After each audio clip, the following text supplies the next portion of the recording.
All right, this problem's a little bit tricky, but it's a great science problem. All right, first off, it says you have 80 grams of radioactive kind of sodium.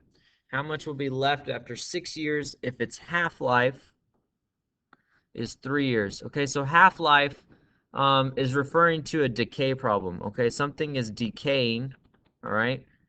It's disappearing. It has a half-life.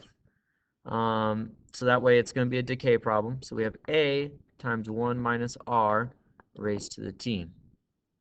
Your A is still your 80 grams. Okay, that should be fairly easy. Your R is the fact that it is a half-life. Okay, so if you have half of something, that means you have 50%.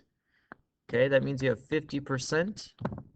So that means our rate is going to be 0.50. Okay, very key there. Next, your T is interesting as well because it takes 3 years. It takes 3 years for you to attain a half-life. So you have to do 6 years because that's how many years. They want to know how much will be left after 6 years. But it takes you 3 years to achieve half-life. So how many times will it go to its half-life? Well, 6 divided by 3 is 2. So your T value is going to be 2.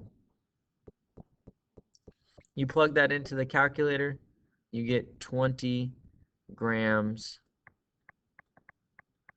of radioactive kind of sodium. Just so you know, this is probably the hardest problem you'll see. It won't be anything like this on the test. However, this is a good practice problem, and you will maybe see it in science later on.